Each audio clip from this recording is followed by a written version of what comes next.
Dans cette vidéo, nous allons traiter de la respiration cellulaire. Donc, la respiration cellulaire permet de dégrader le glucose pour récupérer de l'énergie sous forme d'ATP, adénosine triphosphate. Donc, elle se fait forcément en conditions aérobies, c'est-à-dire qu'il nous faut du dioxygène pour la réaliser.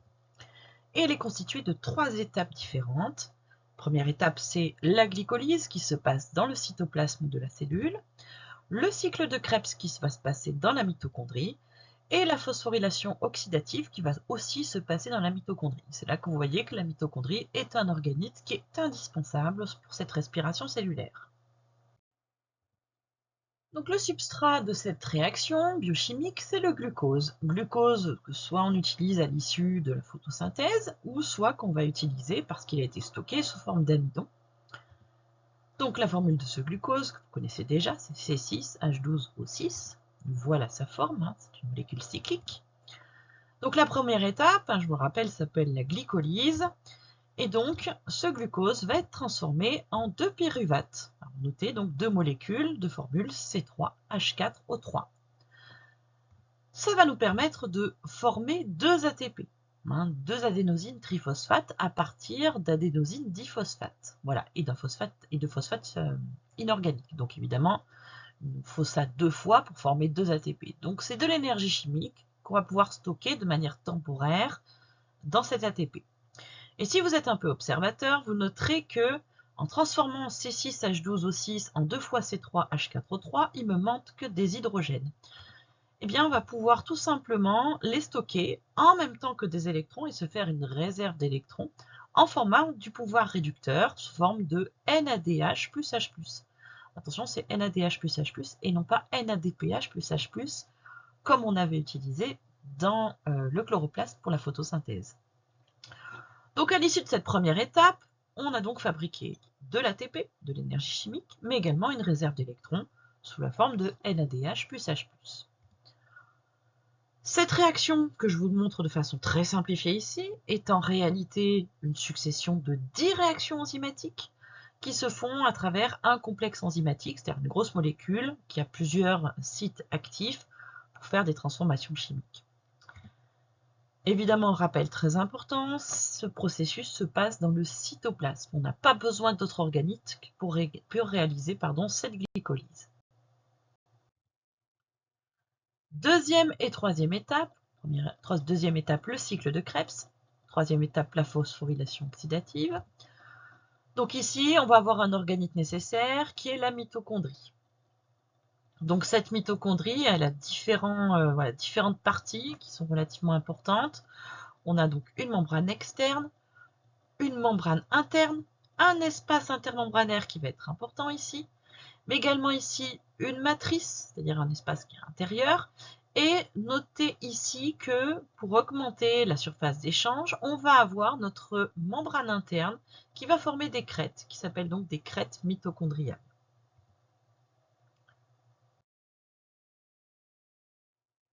Augmentons un petit peu la taille de cette mitochondrie.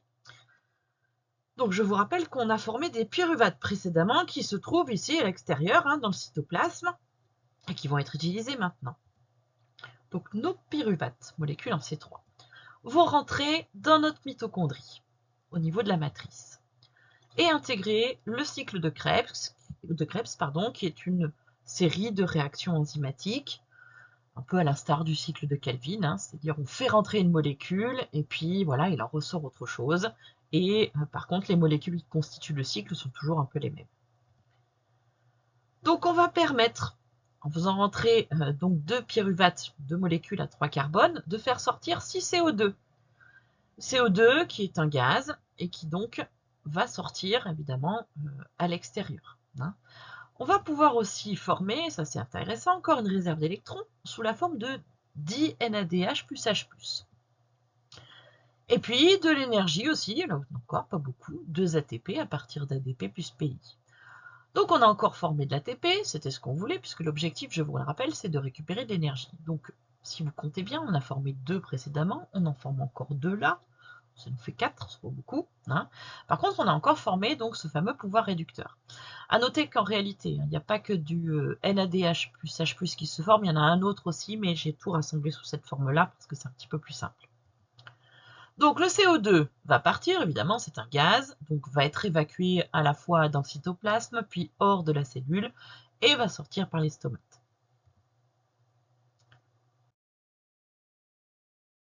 Notre dernière étape, qui est la chaîne respiratoire ou phosphorylation oxydative. Donc on va avoir une certaine concentration en OH+, dans l'espace intermembranaire, une autre concentration au niveau de la matrice. Et donc partout sur notre membrane interne de la mitochondrie, on va se retrouver avec des molécules spécifiques qu'on appelle des cytochromes. Voilà. Et ces cytochromes, un peu à l'instar des molécules membranaires qu'on trouvait sur les membranes des thylakoïdes, eh bien, vont être responsables de transport de certains éléments d'un compartiment à l'autre ou de récupérer des électrons, par exemple, et de les transmettre aussi. Voilà. Donc, revenons à nos NADH plus H+.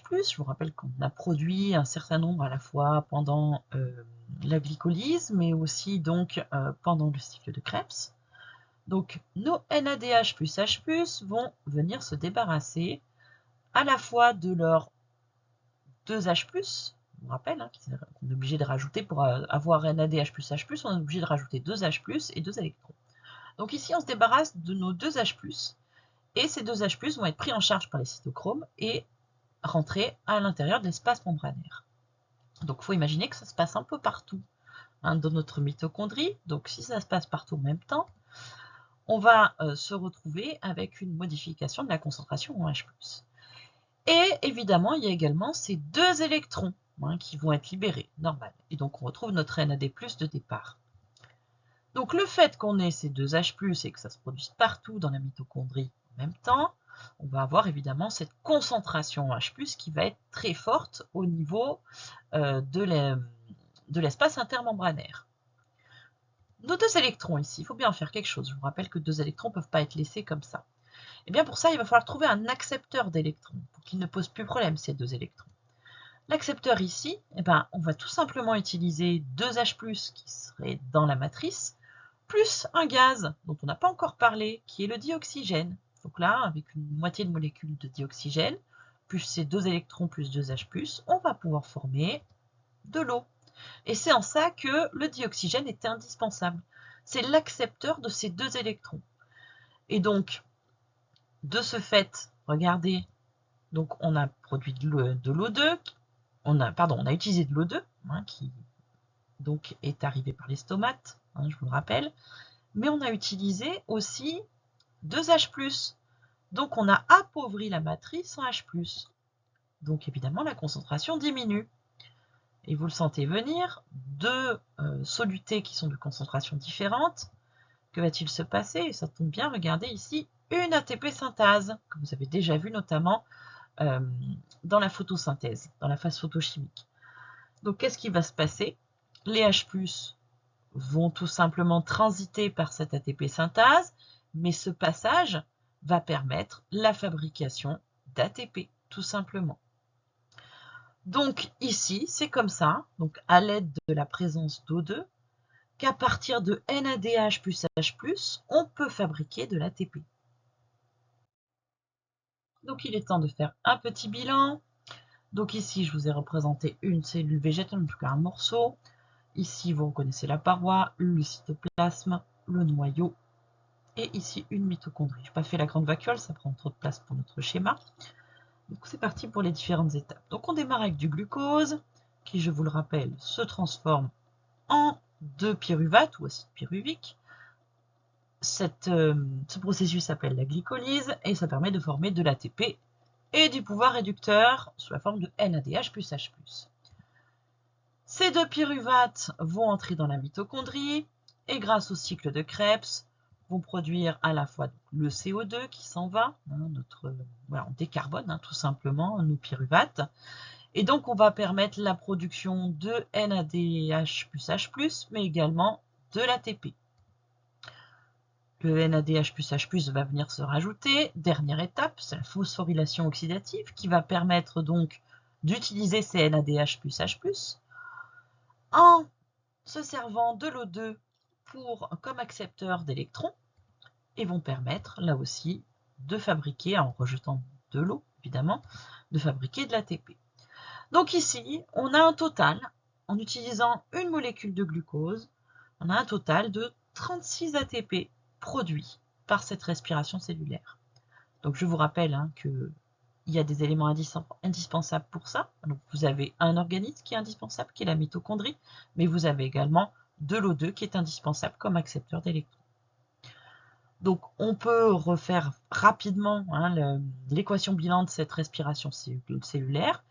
Tout simplement du glucose plus de l'O2, 6O2, c'est 6H12O6 plus 6O2, donne 6CO2, issu de la décarbonation des pyruvates, mais également plus 6H2O, H2O qui est produit à partir de H+,